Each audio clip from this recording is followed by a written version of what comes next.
الله الرحمن الرحيم الحمد لله رب العالمين وصلى الله وسلم وبارك وأنعم على عبده ورسوله محمد وعلى آله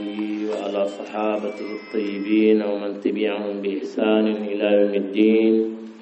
وسلم تسليما كثيرا والحمد لله رب العالمين. قالت الله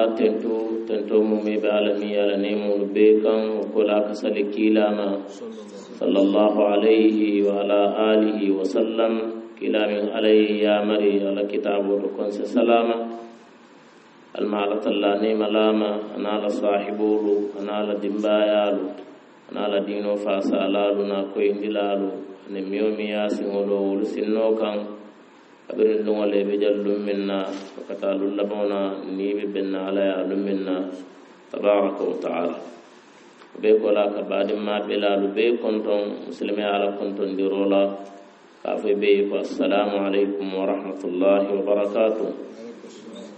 إن كتن يسيو باتي كما بي نمبون كونو ممو على ربوتي تبارك وتعالى waati barakama ala min musafo sali kolati sanyan sate o kono nin nabadi wolu min be londi ko kunna nin dina ko kunna konse benjanga kacha dino la kilani min nata sallallahu alaihi wasallam kacha dino la alay ndamin kamma kacha dino la bendante la min momo ni fata sinin sama lakira ibe dante la nin diino le la momo ya kalamte ma kalamta ala da diino la kamma woto ka kata wo diino nyinna wo mu ko be ko ma yaari mulat am wajibo be wajibi yaari mulat inta mawto ma muslimon ka nyo katandi la diino la ila kuni wo salafa ala ko to jalla wa ala ila sinin samo se toben mem mulakirati wasabula nata kakata wa dina kuwanyinna bunda min nakata be dending ala bi wala mu sayati balula be kamin bato anem kitiyol min be dending forendin wala min sata kankeyat dol be balon dinna ko balula be ka sayala bato fewo fen nim balula la muyti e kamin bato wala mu sayati hakilo bakan wala hakilo takam bawo ala jalla wa ala ay sayada da nata balwo da fayo fanyamin tabarakalladhi bi yadihi almulk wa huwa ala kulli shay'in qadir alladhi khalaqa almauta wal hayata liyabluwakum ay sayada da kana balwo dada nin kamma kan jarabi ayyukum ahsanu amala aldo kilin jumale be baro to bendila bakela nyama wala sabla alay sayada ay baluda o sayani akoy tan be mako atemu tulakoma atabalula fana tulakoma baw alay fana fanya ala kitabu kun ala ko jalla wa ala kullu nafsin dha'iqatul maut nilama fasike saya kuno nenelati nilama fasi saya min daw asemingala kullu nafsin dha'iqatul maut nilama abe musaya nenelal ala ya fa jalla wa ala ko kullu man alayha fanin fawfanna kabaru banko nyaada la kam abe hada maduna londo la kono wallah taala londo kono abe musalalat abe mufalalat ala ko jalla wa ala kullu shay'in halikun illa wajha fewo fen abe faala abe mu halakilal abe mu bannalat naman ka ta'alanti jalla wa ala ni ayolu ani nyondolu ebe kaytandi ko balula be mufalalat walatina khatari ibn al-fujaa al-mazini al-khariji akanyim fala sukuto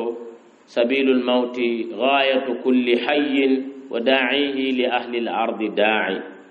sayasilo wala balula bela dandulat ila balulo meta nyaonya ila balu dandula musayalat sayala len karla ka dafon bele len wada'ihi li ahli al-ardi da'i ka dafon bele len ka ado abebe jinkan nala la diyata ya kuyati wasayanin ala la dafon la mati subhanahu wa ta'ala ay malaikul lil marandala wa malaikulu ila malaika keba min ba ko nyaato ka fole malakul maut malaku al maut ndolla jamol ka ba ko jalair bawo to nyim fanana ta fi kutubi tafsir anata tafsir kitabol to ani kutubi tarikh ka aytande ko malaiko nyin to mu azrail al imam al hafiz ibn hajar rahimahullah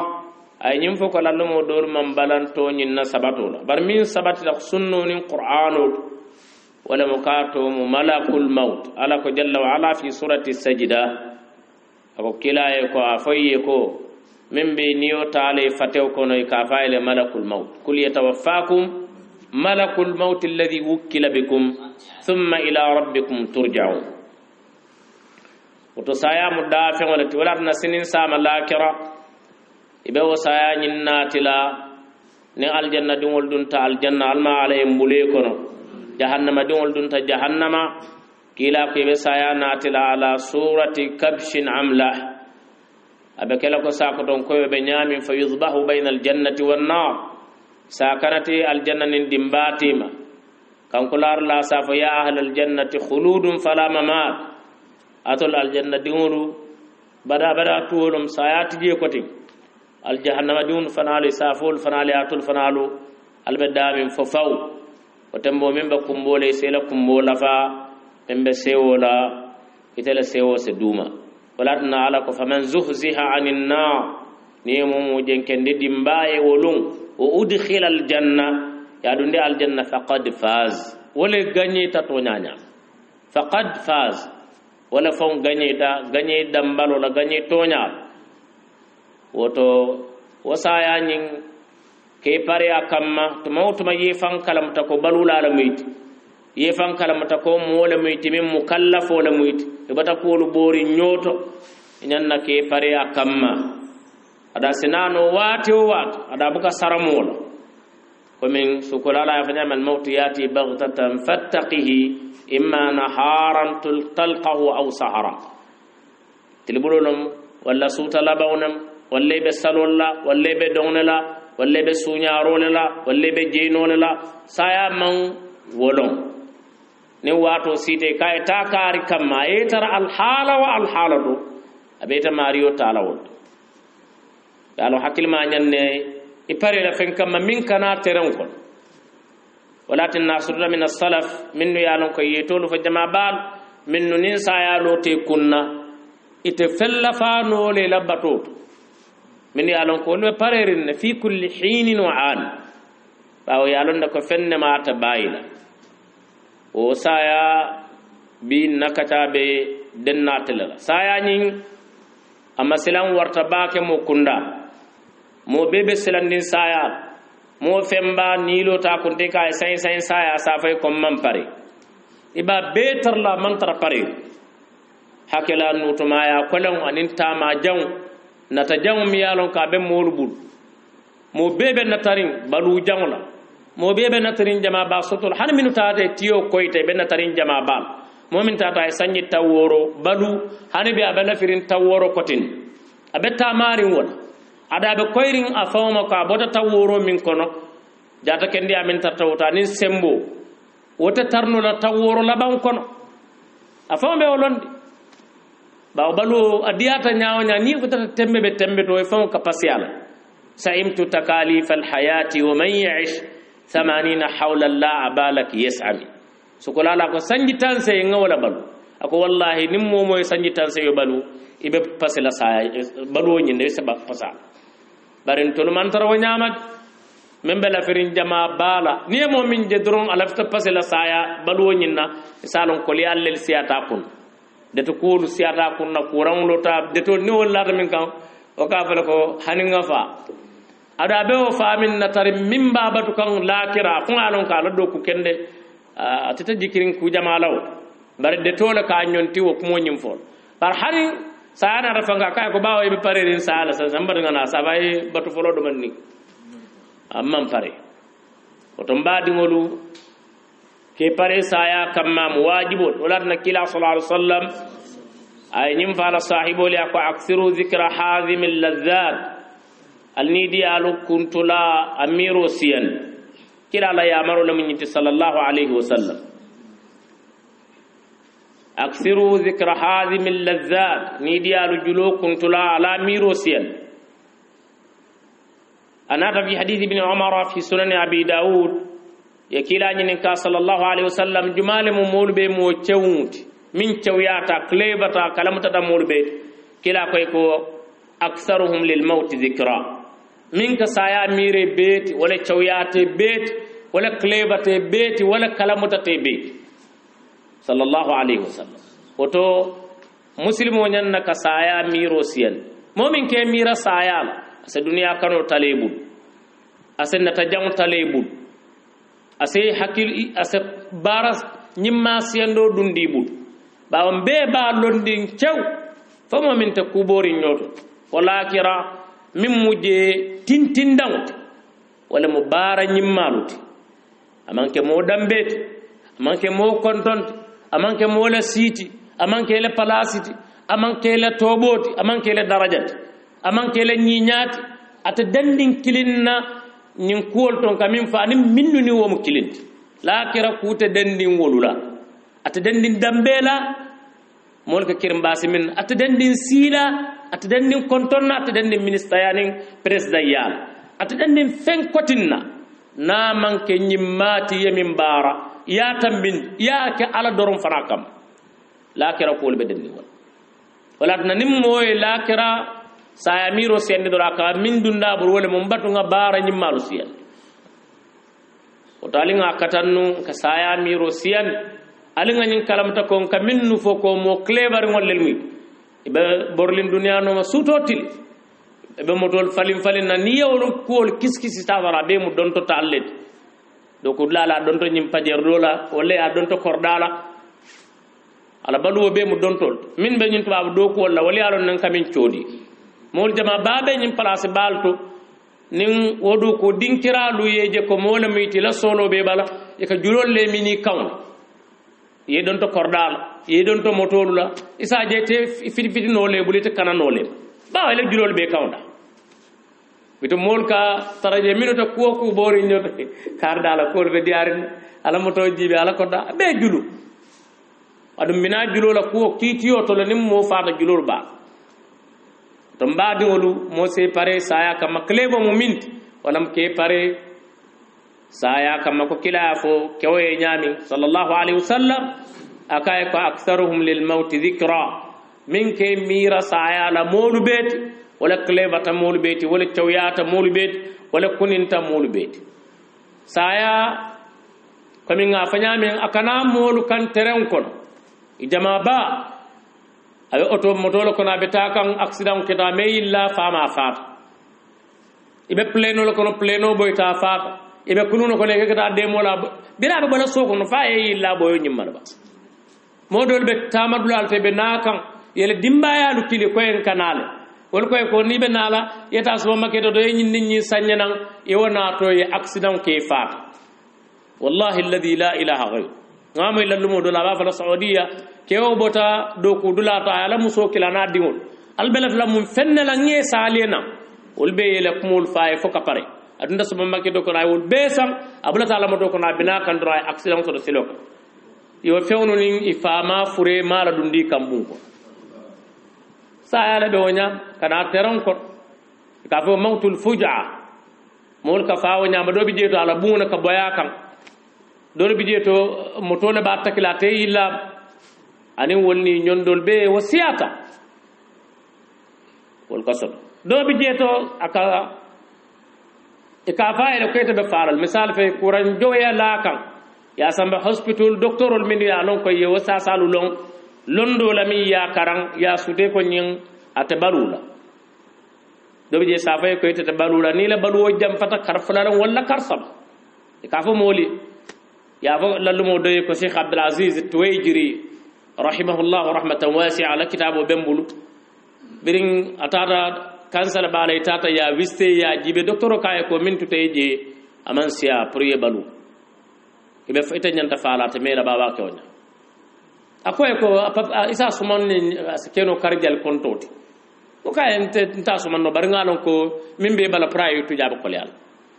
so anata no ma foya fa kay kadanta kay inshallah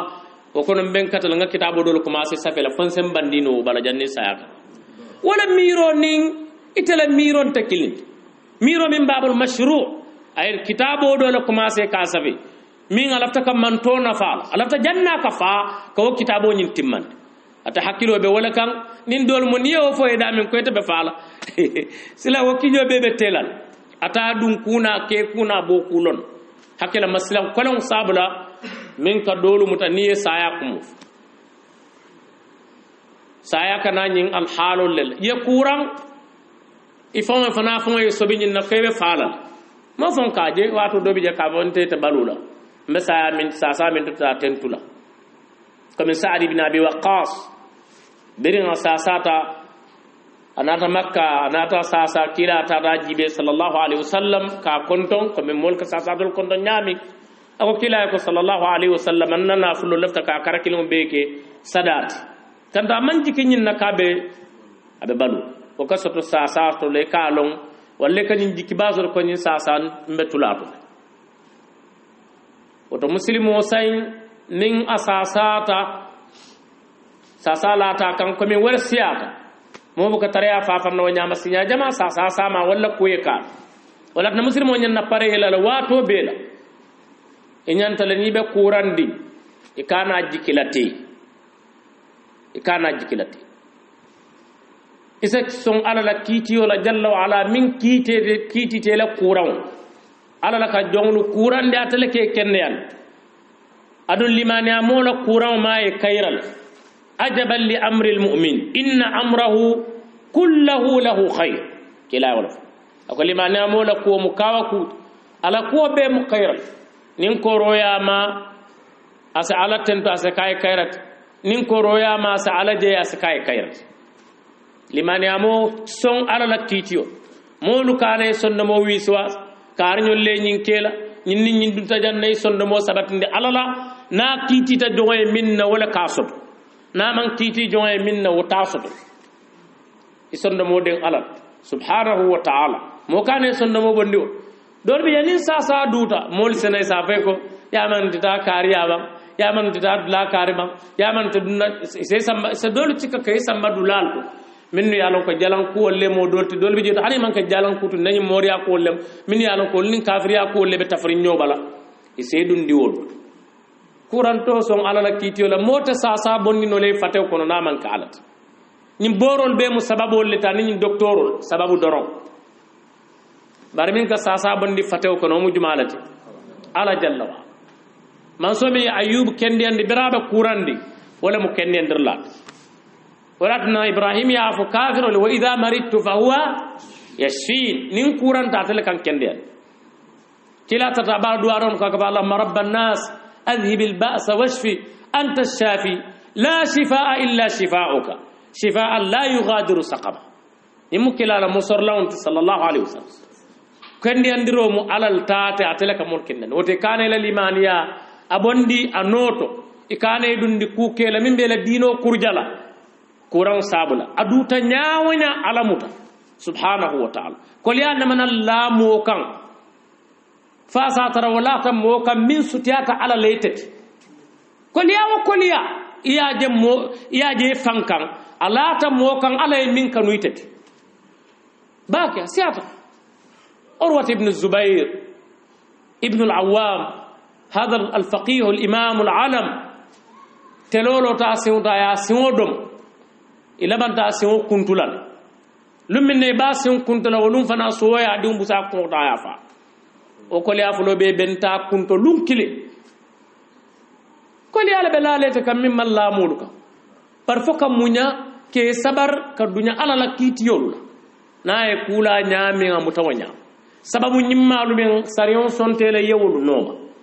amma kay isonno mo nye taawni kate dunde kul kewla kana sonwala abadan mo kare dundo wo mu kelinti sasa to nyanna min kela ko kadunya ala la kitiyo la jalla wa ala ke sabari ala la kitiyo la jalla wa ala fulan jang sasa to nyanna jiki kendo sotolani ala tema jalla wa ala aduta nyawanya junubo siyata nyawanya ni limani amolum e bedan ken yarin ala la kilimba yala e be sonni kila la kila yala iman ke kafir ti iman ke jalanno malak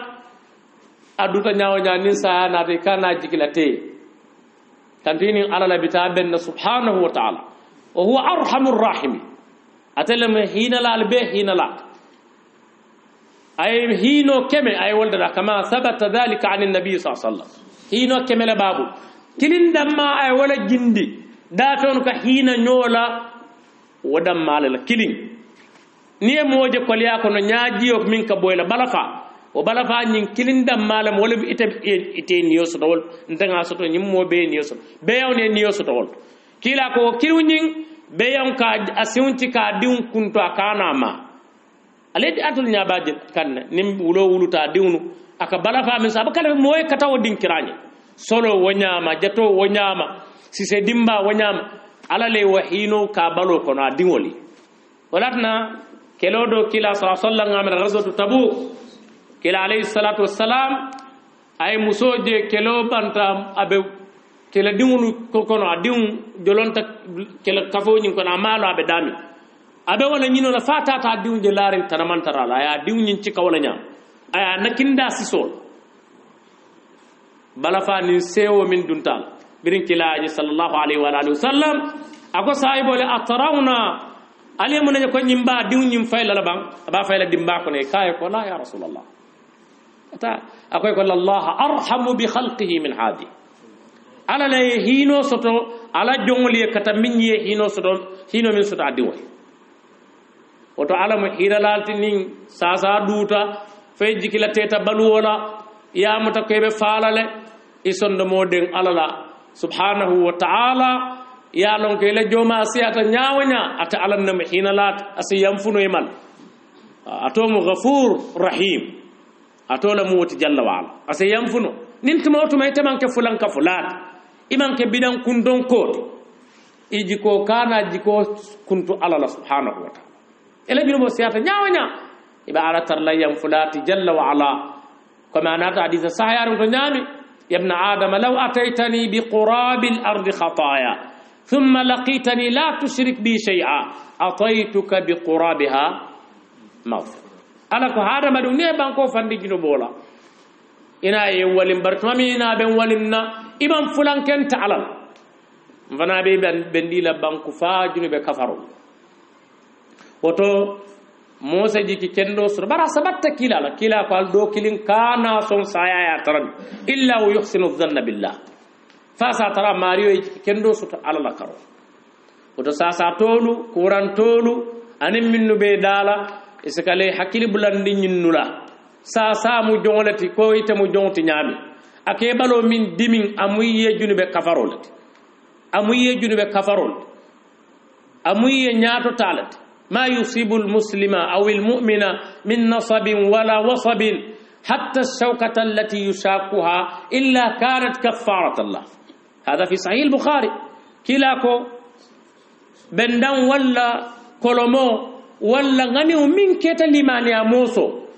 أبيب كليجي بكفارة فوفي يما احتسب عند الله على باب كليجي بكفارة otoji ko sembendi alala subhanahu wa ta'ala sayadum fana banke nama najiti amanke koy dam mala bitala mo jamal lebe lakira jama balu bije wala ne ko santo arabo e ko ya selande lakira la ko fakila tije bam e kaya bija ko hoto al karam silandi je kila bije sallallahu alaihi wasallam nin tara nimbe wajela oto salawata natije lakira tabe wala nyama mo kendoliye ye visa soto jang ibita America idingolu bije ibe batu kan ye bendi airport e ko baba nata mone kam fato la ka dungolu kam bang fe se auto anin dol bije to yo ay criminal ya la ke ya moto je ya city kut ya kuden ya abula pleno kono walla ya abula pleno la malo kono police dolbe je ko mo grawri mbalam de police dolbe airport america ko le ka to l'état bendi ka to nyum mo kurum bant wolbe batu jay kanje ni yay hankof ye bulo ne ko te mo kurun kata ha walam kundin suman kubala wa yadribu Allahu al-amsala lin-nas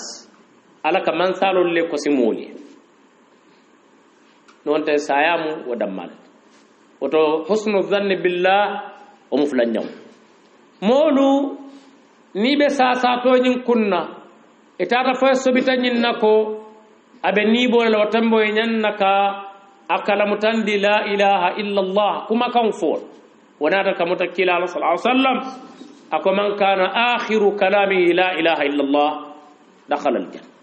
نمو منكم كان لبن كذا لا إله إلا الله كما كان وما يريد النار ولا تنين إما بيتا كورانتو فيجي إسبتالا كاب نيبول ليننا فلا يكاري أفلا إله إلا الله كاري أفلا إله إلا الله ناكو لا إله إلا الله إسالونكو akita kunna diyoti asabatta kila alayhi salatu wassalam yahudu dindi o mi yalan ko anin kila dalta sallallahu alaihi wasallam biri ala kuran fo kila e kila tata jibe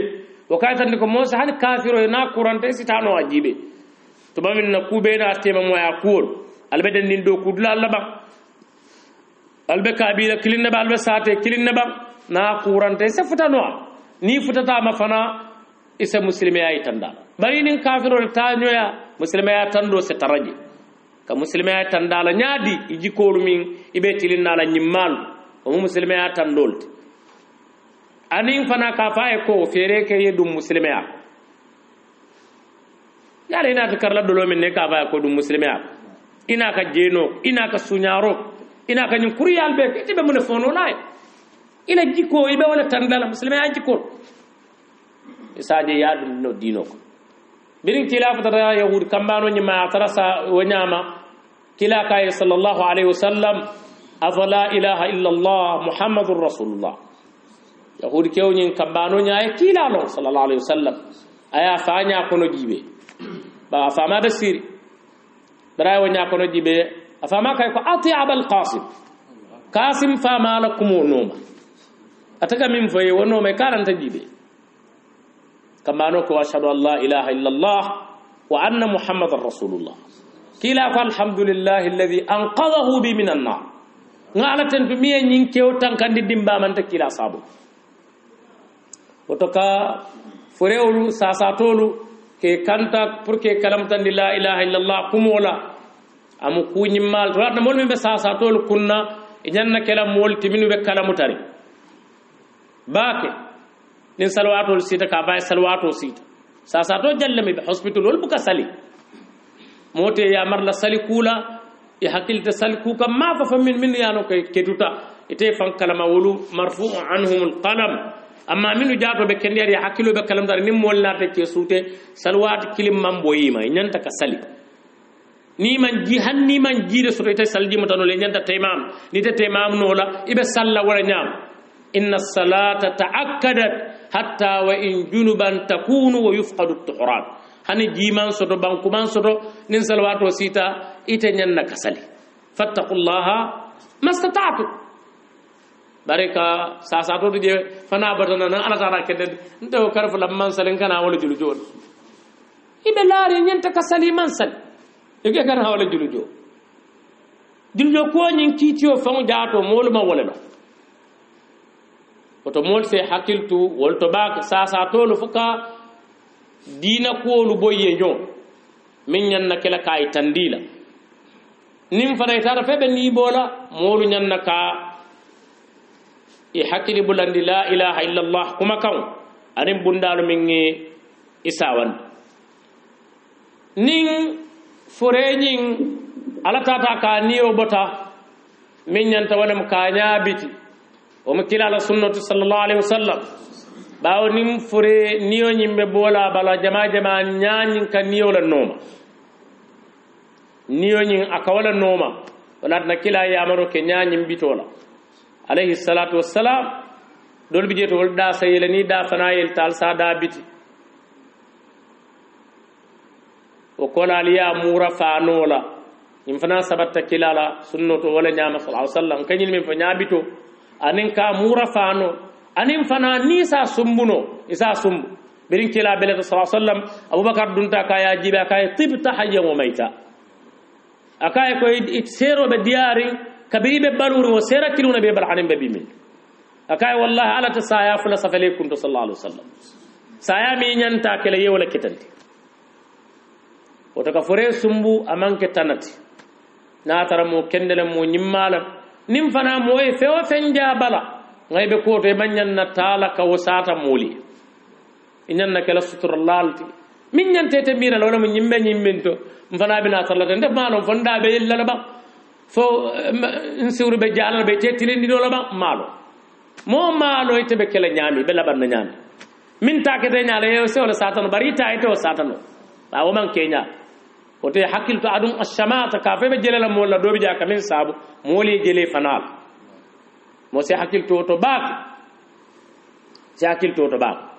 nim fure banta saun keta dulato amanjara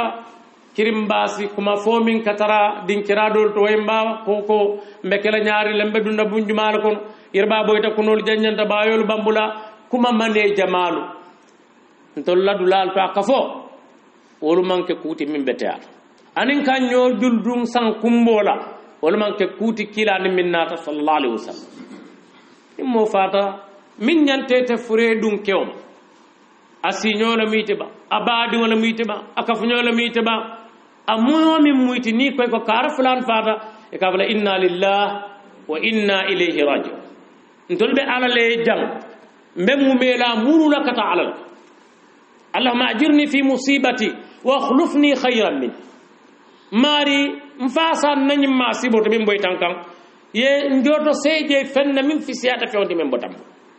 e kanyinaf ni nyaajibe bola nyaajiwo sabo atata ke siki sukol tiga bang walla han kumbolam bara isa dandula kala bawo nyaajiwo wo mu bala falati warna birin kila di umbanta ibrahim alayhi sallallahu alaihi wasallam ay nyaajiwo omar kay ko itele fatandi kumbol akay ko innal qalba la yahzan sondumo ka sunule wala naqulu illa ma yurdi allah nta fem fala famin bi ala dunya wa inna ala firaqika ya ibrahim la mahzunun ibrahim fatanyo ya munni sunu bat mo kono to diw woto sunon te kasiti suno mu hadama diwna man kuto dolati alay min kabal diddul fara atatano mu sewolet nim mo sunda fasa nyaajiyo bo adoba to nim mo sewata baake fana aka nyaajiyo bo sewo kalam sabal walatinna saybe ko ya fa kon namana lon ko moko kumbo sewol falum min nga kila jadun ta madina sallallahu alaihi wasallam ngalan sariyol je ba kumbola sewo sabul sewo ko mo kumbol woto mo se dandula ke wo kumbola e se dandula ke kuma mane folula se kandir kala ate kasiti ka saya nyin kankula ka futandi moluma mo kendolu nyin kamma minu sallo ala tajhizo la mu'natu tajhiz walam furela kuolu kabara kunya fa kasankenya fa la kabrol sinya adu nyinu be tutuma min moli kodi sariyo londo karawna wolu be man tobe kabru jama kasin wallahi alladhi la ilaha ghayru abuka sinku banni kebe bulala be no mol la sallun ina ta yata de kabru min ni kebe wol be jabakete fa sabola ini mol bitna fitno dorannala awa dinka kelon ko men dinka ko men nimmi alon ke e ka dingol sendro yana ya bula di bala ko wala kabro musifa fulan allahdu washaq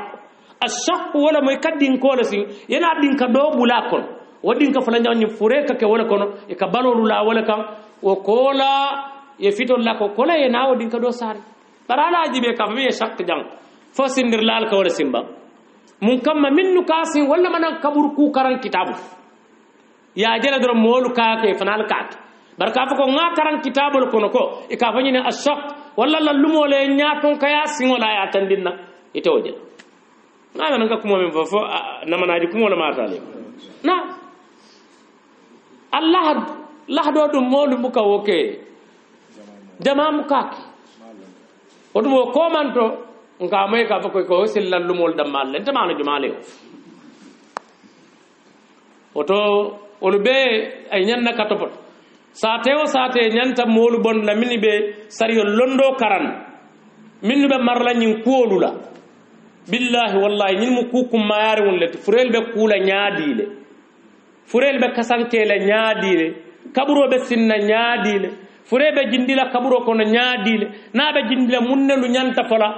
nin fure jindila fa kabare mun nyanna kela nyim be nyanta ka karan bare aada ke balel marata wala dulal be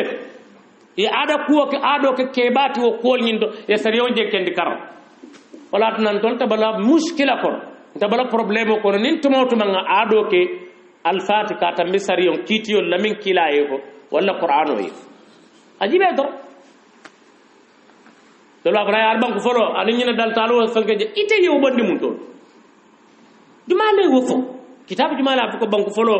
membe sanda ani wala dalta e ñanda wala folo kelaje jumale afu na man ka ada kensen wala na karamo ali fay rahimahullah kitabu safi rahatu al-ibadi min adat al-bilad ay ada jamal fo bi dialo ke bi tan nim moli yol fe ka fo ñin ko kebal lelni be ku min manka sariyonti وبتانو لنيان ولكن نفري على تجهيز كولي سياقة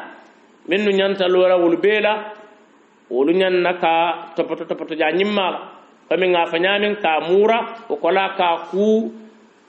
فمن كلا كنيامين ويترا كو نياسبا كا كو وكلا كا كافورا كجي كا كو فلو نيسا كونو سافنون فبالو بيكو يا بالو بيكو فاي سنيا كو فلان نيان isa kuno e ka fura kije o ka balo nyim bambande la nin tomboro njambo sabanja isa kuno ji kensen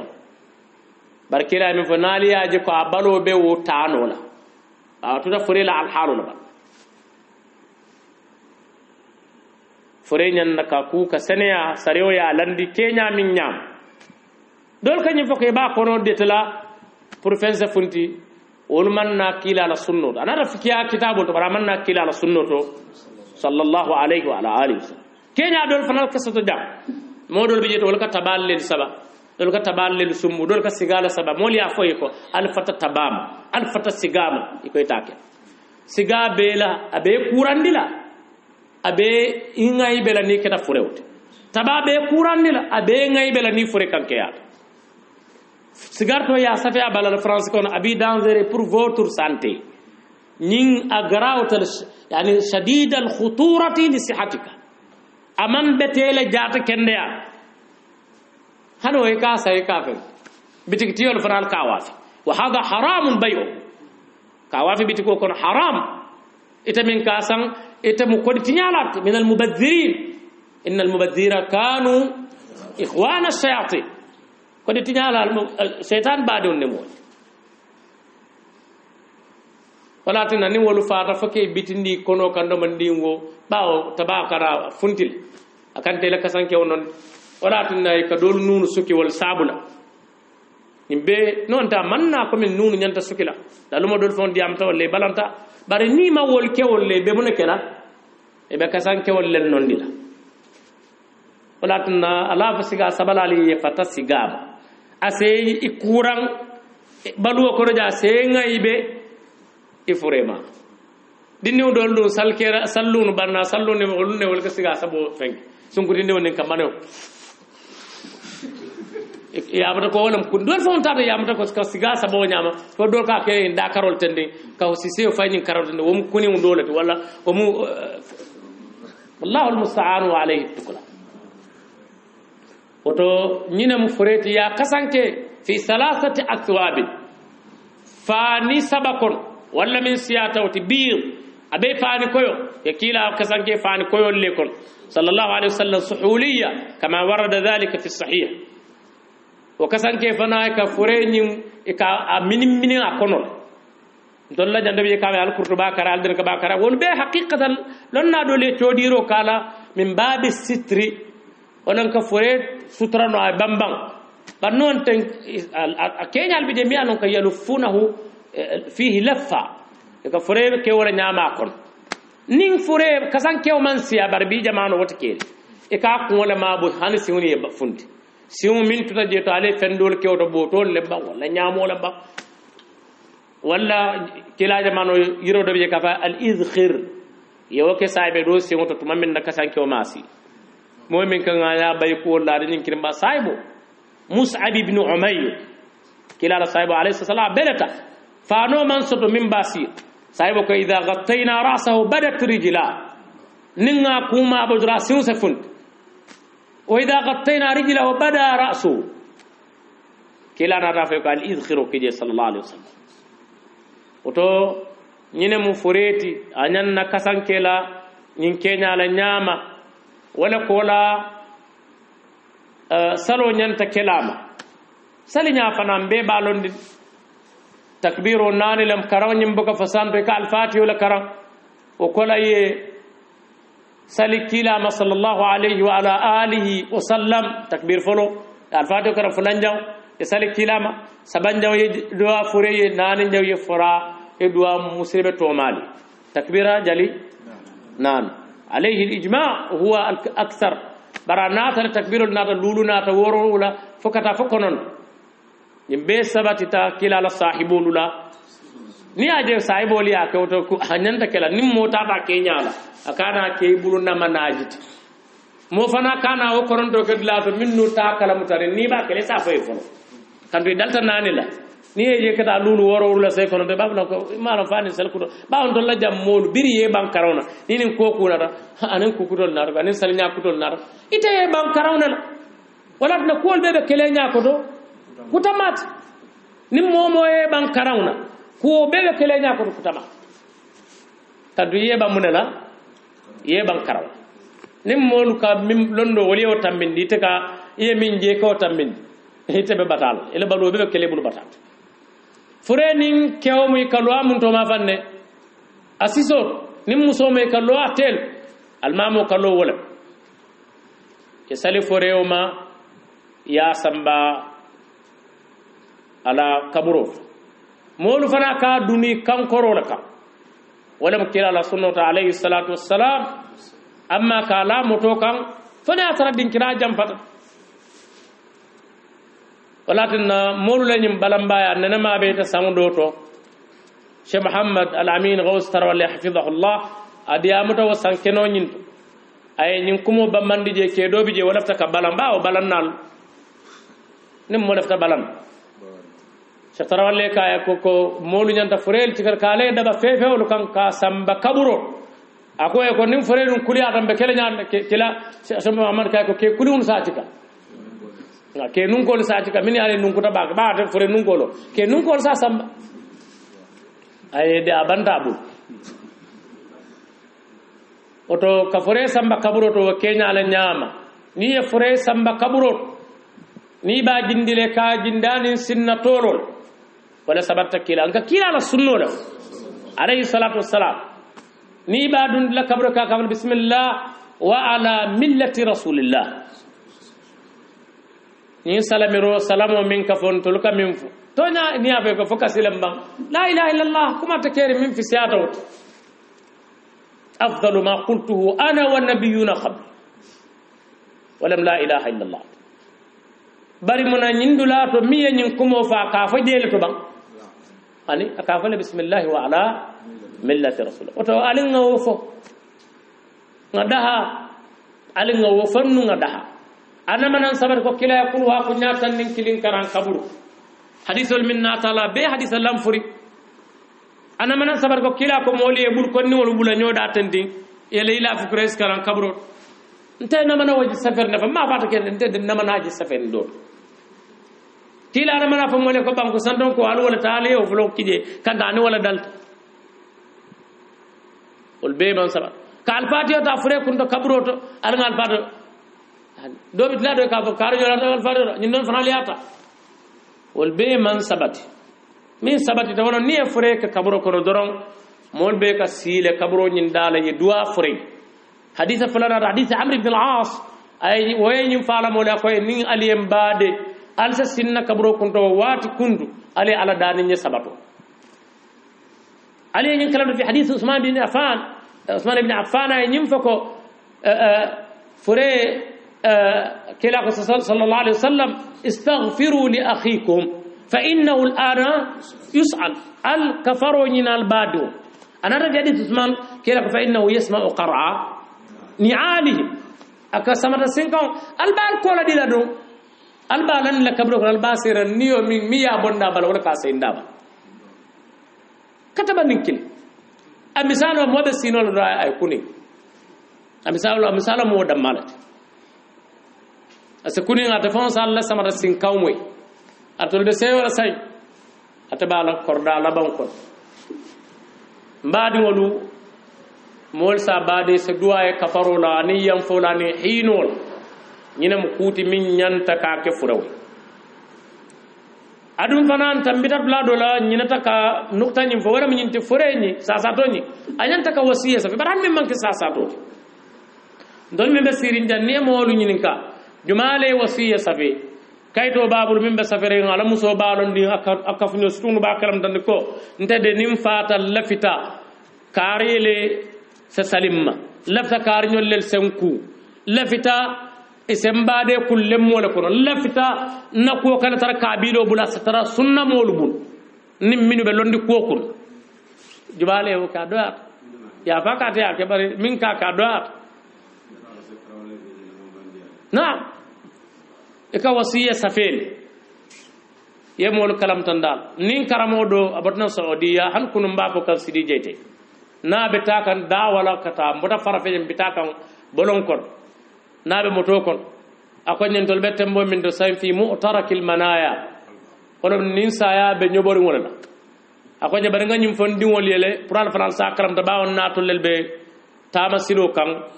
nin saya yen soto tuma o tuma man la fi yen fure sayndi mfata damen to yembadeji minnu bi ahli sunna yatawallawna amri warsa tara lo esalon nak wala yen nku yen kasanke yembadi khalas aman sola sura ka baka din sambat lakal to mbadi wono nyinem sayati nyinem fureta banta ngalnya ajala banta kasanke o damani wala ta birana ta bul kense wala nata feo fen tabul birabe sele fana aw kense wala tara naman ke o metar dan tawti ani o damala ta o fana abuka me warat na abubakar ya faala mole akoy kal kana faane da ko len ken kasan kewt kanta te mela be bolaji ñine mo moyat ñim plasti balu ñim fanto waralalu kanto ko langolu fan jabaru tiyandi lalu abe labaw mo ñinati sabilul maut ghayatu kulli hayyin wa da'ihi li ahli al-ard da'i huwa al-maut ma minhu maladh wa mahrabu متاع التضاء الرحله ذاك يرغب نندو جيتا كان سامبا دولك السلام فإذا حملت إلى المقابر جثة فاعلم بأنك بعدها محمول إكامول سمنامي بي سامبلا ولنيا أما ممكن نولو ممكن بالو ياسي كراون قرآن كامل جندو أبي سنار دينو من كلا نانا تاتيو كرو ناترنا نيانتا كلا manto mumelam kilala jamano ta nimmin baldo nyokay na manat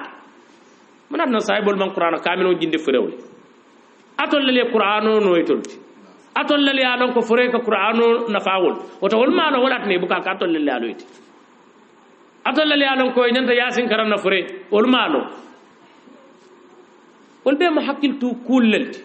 muslimol nyanna ke hakiltu min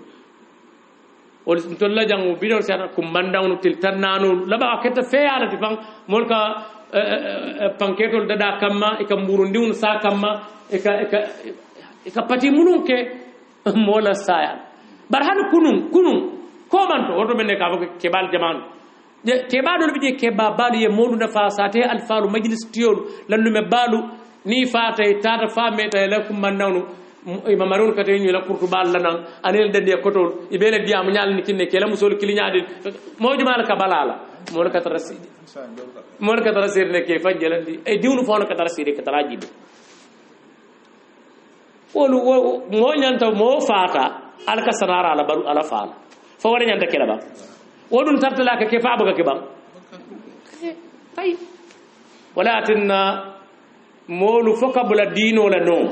dino dum manke ka fa kartarta ka min dino min be kitabo to anin kila la sunno to sallallahu alaihi wasallam dino talori ka fo hara nyimba go keba fulol be kanyine dino talori wakan fanse wala kalamu tanyofi aduta nyawanya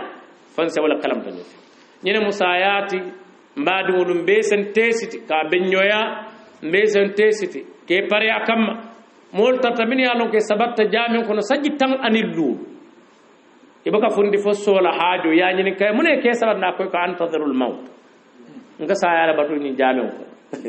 ne te solo siya sendi fanna modol bi jeto woli alon ne be nyami ita ta fo sanji tawwo isufol ba be diminna dulal be mamman min wi alati fangano ke nabuke diminno ibalo fombe karandila ni nako ibe ke ba yakan hano nyaaw nya futubolo jibe ni video club ke ba ti ko li ke taraje ke tara futubolo jibe o ita manta subhanallahi walhamdulillah wala ilaha illallah wirdola wala ita hijibu karaw fo futubolo jibe video club e ko Senegal ne fangel e ko fangel ngame wono manayno ngame no mbatte itakita itinyata ke ba ti koyo wala ka nyo saban no manayno ni fonkola la ilaha illallah mol ni ta do mo sanyi tannani e kayla kuwol tala al imam as-suyuti abdurrahman as-suyuti ayim ako kanu ay salaf idha balagu al-40 tawaw firashahu nimmin sanyi tannano kamale kela laro lampile ke ila dumal dol bi jeto yesi se dun to nyini mingi na kelele bun ko ni kamas ak isi kunno juna ko sudana filo otumo nyin montrol te keri min ka mulkuni wallahi alladhi la ilaha ghayru mol tambita min man tulila wato mol tambita minu danken yata ko sayar binal mol danken yata ko minu yalon ko be jole la baro wali kullin darajatun mimma amilu momo yemin bara sinin sama e be jola wala mutali ngan tesitin no tuma membe nyim baluwo kon nyim baluwo mu chancellor ita santa sotola marsete kerin kabirin jam fo america fo asia fo australia ibamene ko ka baluwo wa fi dami e ko ngame ko karkilin ka 2000 euro e ko jo pre karkilin baluwo sur annane a marse o moy minito tigi ni wato sita dora ka bande e bita lakira la kera min be faata be la kabrol kono mahbusina fi maqfu quburi be bina fe batuka ne bino fe doro mo be wuli cew bawo saya mo kabro ni mo mahatta min al mahattat bawo ka fonu wala dalto hadama du min alam al dharra wato minna ibe adama ko to yima wo kalam min alam al dharra wa idha akhadha rabbuka min bani adam min zuhurihim dhurriyatan wa ashhadu ala anfusihim alastu bi rabbik وتما يتتفاوفن كلام يبتا وتو على يسمنا في عالم الأجنة إكتا مني جيت من جيتا ولو نيونكون وإذا أنتم أجنة في بطون أمهاتكم لا تعلم في بطون أمهاتكم والله جعل والله لا والله أخرجكم من بطون أمهاتكم لا تعلمون شيئا يا فهم otumo be bama kono nyina marhala fulan jaw tita hadama do ibe wala dulata be dunna dulata e bata adama ko to kane fa ko to kabe fa ko to kane bala wulu nyaw ko yebo woto yana fi alami ash-shahada wala mi yene nya fete nyin dunya ko yebo woto eta fi alami al-barzakh eta di kabro ko ibe bala woto lumbina be buto fela fa idahum qiyamun yanzuruna wa asraqat al-ardu في نور ربها ووضع الكتاب وجيء بالنبيين والشهداء ولن مول بفنتلا دول فلا من بعثنا من مرقدنا جمالا تلكن ولي نني سينو دينكرا ولوم بسلو كنن بنا فيدو بجميع انكو نفقه الساق وببلولا من سايا مترند ابي ولل بي فالا كيو انا كلين دتلا بانكو نفقه الساق ابيس فال هر كلي نيلا ما كلين تطلا الا ما شاء رب فعرف ولفت من تم بعد ولب مؤمن نياتو نان ني بارلا الى بلو يساني ني نياني مالا بري سيل الاخره يسوت بند قال افنامي ولا تنسى نصيبك من الدنيا واحسن كما احسن الله اليك يساني نان قال ني نان دي نيامي دنيا كان جري فننا akane la lakira tinyebul dolla jang ko mbajang banku ko molu jama ka fanke wala banyim banko banko mi bite sare la kono metar kile itu do fon faale tin mo be coco la o kunna albe ñoo kele la kunna albe safor sare la ñoo kamma albe cidor cikala ñoo kamma murol cikala albe badi al kuntula kamma ibal be sare la min kono ma wosi ay wosi le ba ali nga hakil dol bi je fam ko be la do ko to be bul baro ñawña ñi dulon ta la tan ni fo nga fa wallahi fa a jatta ñe ko be mana jibula ko mu woti nimba kum bega ñin tarajalle to nya sariyo na milkiya kamin di molula e ka banko marano kaw minna sariyo yo tandi dol fon ma mara wala fam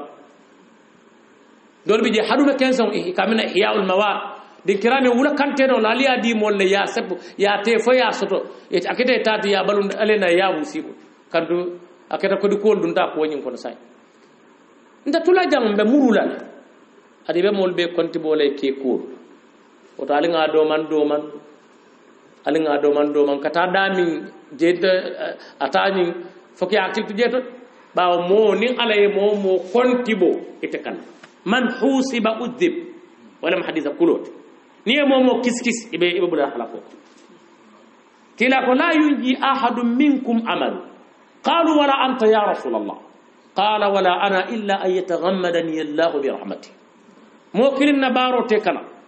ni ala yala nemol min ke yaay wo sumayla baro la fanne be tulebu fanni ala hina tela jalla wala wala na ala hino mbejikirin wala ala balafa baro wonya mosi hakiltu jawma siyando si hakiltu nem fatara jambe baadi ngol tentula mino keta bewni akililati avansi dina donyolo kan sumana nyolo malik ton be tentula ni donyolo bala dan nabi asma'ihil husna wa sifatihil ula atami yembendi jasa kembendi lata aljanna bala dan jalla wa ala nyam kuma kono sikem folol nafalati nimbadi muslimun be min ba moyla bala dan subhanahu wa ta'ala nasawan tawdu min yen sawan ala sayla kabrul sumay la jawnu soniya bala dan subhanahu wa ta'ala nim fanal be tar lan nyimay tara hada wa sallallahu wa sallama ala abdihi wa rasulihi muhammad wa ala alihi wa sahbihi wa sallama tasliman kathiran walhamdulillahi rabbil alamin.